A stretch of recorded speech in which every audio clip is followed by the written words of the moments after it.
you were never na sip-sip to the Duterte administration. Na kung sing ng praises towards Duterte and war on drugs before, ay ngayon kung makatira sa war on drugs, wagas. Ito yung reaction ng Congressman Ako dun sa naging press call ko doon sa inyo, with you guys, di ba? Klaruhin ko, General Ako, sir, hindi po ikaw ang tinatamaan ko doon. You were never na sip-sip to the Duterte administration. I never heard you sung praises for the war on drugs that we waged during the Duterte administration. Kaya nagtataka lang po ako bakit ka nagre-react. Hindi po ikaw ang tinatamaan ko doon, sir. Yung iba po, hindi po ikaw. Kaya po, I'm very sorry kung you reacted that way. Hindi po ikaw ang tinatamaan ko. I have high respect to General Ako, to Congressman Ako. Isa yan sa mga PMAR na naging politiko na hinahangaan ko. Dalawa yan sila ni Senator Lacson, aking iniidolo ng mga PMAR turned legislator. Kaya po, sorry kung nahagip ka doon sa sinabi ko. I did not intend to mean it na ikaw yun. Meron lang ibang kasamahan mo dyan na, let's face it, totoo naman talaga, na kung sing ng praises towards Duterte and war on drugs before, ay ngayon kung makatira sa war on drugs, wagas. Yun lang po, I'm just being frank. Pero hindi po ikaw yun, sir. I never heard you sung praises towards the war on drugs. I never observed you to be sip-sip during the Duterte administration. Wala pa ako nakita sa dahil magaling ka. Yung ginagawa mo, alam mo yung ginagawa mo. Pero sorry lang po, tataka na ako bakit ikaw ay nag-react. Hindi po ikaw kasama doon sa aking pinapatamaan. Kung gusto mo malaman kung sino yung pinatamaan ko, sir, alam mo naman siguro, nakikita mo yan, nasa kasamahan mo lang dyan. Just look around you. Makikita mo yung mga tao niyan. But not you. To be frank about it. Hindi po ikaw ang pinatamaan ko. Yun lang. Any questions? Sir, may plano ba kayo, sir, na message directly si Congressman Ako po kausapin siya? Yes, so, sabi ko siya, hindi ikaw sa pinatamaan ko. Hindi ka kasama doon. You are not the man. You are not that guy. Hindi siya ganun kasi tao. Tataka ako, bakit ka siya nag-react? Hindi po siya ganun. Sir, were you hurt nung sinabi ni General Akop na virtually turned the tables on you na ikaw daw yung opportunista, tapos ikaw daw yung lapdog ng Duterte. And instead of parang support yung mga innocent, you are daw supporting the powerful. Yun yung quote ni General Akop. I respect his opinion. Opinion niya yan. Wala pang mundo. Basta hindi ko po ugali yung hindi ko po ugali na manita o manira o mambastos ng mga upper class ko na PMAR. Mataas po respeto ko sa mga upper class ko na PMAR. Hindi pa ako pwede mambastos sa kanila. Dahil alam ko rin kung gaano kasakit kung ako mabastusin ng underclass ko. Kagaya ng ginagawa ni Trillanes ngayon sa akin. Ako pa masasaktan. Pero yung sa kanila, never ako, ay wala akong intensyon talaga. Never crossed my mind na kasama si General Ako sa ganung klaseng statement ko. Kayo kasi bakit niyo ako tinanong eh? Tinanong, kaya sumagot tuloy ako. Sir, yung tawagin kang lapdog. Okay lang, I can, as I've said, alam ni General Ako yan, alam ni Congressman Ako yan, na nag-playbook ako, I can take and take, I can survive. I will survive, sir, whatever dirty words you are going to throw at me. I have high, I believe in myself that I can survive. I can survive. Nag-playbook ako, sir. Alam mo yan, sir, pareho tayo nag-playbook. Pero second thing lang ako, hindi ako mag-react kung anong sinasabi mo dyan. Kasi mataas yung respeto ko sa'yo, sir. Pero sir, kung hindi PMAR po yung tatawag sa inyong lapdog kayo, hindi ko. Kung hindi po PMAR, politiko talaga. May tama siya sa akin. May tama sa akin, pero upper class ko man, nirespeto ko. Kilala ko yung tao, kilala ko sila. kilala ko kung gaano sila gaano sila kagaling.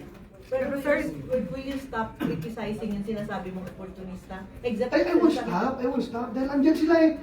Ang lalaki ng mata niya, nakadilat yung mga mata ng mga tao na yan. But I don't have to name names. Kaya nga nagtaka ko bakit nag-react si General Acop na I did not name names naman eh. At hindi ko naman sila nila lahat. Lahat, sabi ka, pati nga yung committee, yung Quadcom. Wala pa akong masasabi against the Quadcom dahil they're doing their job. Isa lang committee dyan ang aking hindi nagugustuhan. For all the rest, hindi naman niya pabalik-balik. Kagaya yung nag-isigan ng Pugo. Bagong issue yan eh. Walang problema yan. Ang hindi ko lang I am free to express myself, di ba? Ang hindi ko lang gustuhan yung pag-imbestiga about the alleged AJK ng war on drugs. Pabalik-balik na lang yan eh. Yan yung committee na nag-imbestiga niyan, yun ang nakikita ko na parang pabalik-balik lang si Ramplaka na investigasyon. Pero all others, yung ibang committee dyan na involved sa investigasyon, like Pogo, investigahan natin yung Pogo. Pero kung yan ay nagkakasama sa ating bansa, dapat mahinto yan. Investigahan natin yan. Pero hindi ko nila lahat yung buong Quadcom. Yung isang committee lang doon na pabalik-balik investigasyon sa AJK, yun lang sa akin. Pero others, respeto ko yung trabaho nila. In the same breath, that I am also expecting them to respect my job here in the Senate kung meron kong gagawing investigasyon. So, anong committee po? Ha? Anong committee po sa Quadcom? Yung kay Abante, Congressman Abante. The yung same rights, issue. human rights, The same issue yun eh. Pabalik-balik yan eh. Pero Pero yung all others, wala akong question. Wala akong tanong doon. Saan ang nakita niyong motive or purpose ng investigation pabalik-balik sa AJK? Oo. Anong nakikita Parang niyo kasi expedition na nangyari. for what? Sila, tanongin mo kung anong hinahanap nila. At saan nila gagamitin yung hinahanap nila. Pero hindi, I am not, hindi ko sinasabi na dapat kuminto sila. Trabaho nila yan.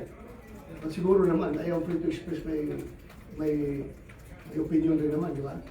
And may challenge, sir, sa inyo ulit na humarap kayo dun sa hearing ng House kesa daw banatan ninyo yung kanilang investigation. As I have said, ilang beses ko na inulit-ulit yung aking rason eh. Magkita kami kasi akin, magkita, wala man akong kinatakutan sa kanilang magtanong sa akin. Yun lang, I don't want to become the president in breaking the tradition of interparliamentary practices. Yun lang akin. Kasi pag sinimulan ko ito, yun na. Magiging president na, so lahat ng senador, 24 lang kami dito. Every time may pangalan ng senador na mababanggit in the House of Representatives Committee hearings, obligado mag-attend doon. So, ano yung legislative function namin dito? Wala na mangyayari. Mabuti sila, 300 plus sila, marami pa sila magtatrabaho doon. Kung ipapatawag dito sa Senado. The same reasoning na ginawa ng US Congress. Ganun ang reasoning nila. Mas kukunti ang senador kaysa congressman. Kaya yun ang rason na sinasabi nila. Pero pag sinabi mo, wala pa kong ginitang kung gusto ninyo, mag-usap tayo, pero hanapan niyo ko ng paraan na hindi ko mabayulit yung interparliamentary practices. Yun lang. Ronald Bato de la Rosa na maghain ng resolusyon upang imbestigahan ng Senado ang mga aligasyon na binabato ng dating opisyal ng Bureau of Customs kung saan isinasangkot si Davao City Representative Paulo Duterte at ang asawa ni Vice President Sara Duterte na si Manasseh Carpio sa kontrabandong iligal na droga. Ayon kay De La Rosa, Chairman ng Senate Committee on Public Order and Dangerous Drugs, na naghahanda siya ng isang resolusyon sa gitna ng hindi makatotohanan at illogical na aligasyon ni Jimmy Guban ng dalaway sangkot sa pagpupuslit ng iligal na droga, kabilang ang 11 billion pesos na halaga ng shabu na nasabat noong 2018. Git ng senador, kung hindi maharang at hindi ma-hijack ang kanyang resolusyon, ay maghahain siya ngayong linggo upang siyasatin ang mga pinagsasabi ni Guban. Umaasa naman si De La Rosa na hindi ma-refer sa ibang komite ang kanyang ihahaing resolusyon hinggil dito kung saan ito anyang kanyang binabantayan ngayon. Samantala, bukod kina Duterte at Carpio, iniugnay din ni Guban sa drug smuggling ang Chinese businessman si Michael Yang na nagsilbing economic advisor ni dating Pangulong Rodrigo Duterte. Isinawalat ni Guban ang mga aligasyon sa ikinasang Quad Committee hearing ng Kamara noong Biyernes. Gayunpaman, Nagtataka si De La Rosa kung bakit ngayon isiniwalat ni Guban ang mga aligasyon. Binigyan din ng senador na iimbitahan niya ang mga isinasangkot na pangalan ni Guban upang magpaliwanag at magkaroon ng patas na investigasyon. Samantala, sa ibang balita naman, umasa si De La Rosa na hindi magpapa-impluwensya ang Senado sa ehekutibo sakaling papasukin sa bansa ang mga investigador ng International Criminal Court at piliting ipatupad ang arrest warrant laban sa kanya. Ayon kay De La Rosa, dapat ay may sariling paninindigan ng Senado sa isyong ito at itaguyod ang pagiging hiwalay at independent na institusyon. Paglilinaw ni De La Rosa, hindi niya hinihiling sa Senate leadership na depensahan siya bilang miyembro ng mataas na kapulungan. Ngunit ang tanging hiling lang niya ay manindigan sa tama at depensahan ni Senate President Chis Escudero ang Senado. Dapat ang Senado ay pangalagaan yung kanyang pagiging co-equal branch of government ng ibang branches of government. Kung ang Malacanang ay ultimately mag-decide na otherwise no, from what we are expecting, I hope that the Senate will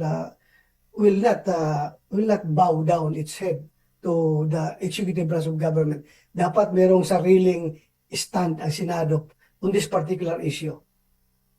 And I hope the Senate will collectively put the right and the correct stand.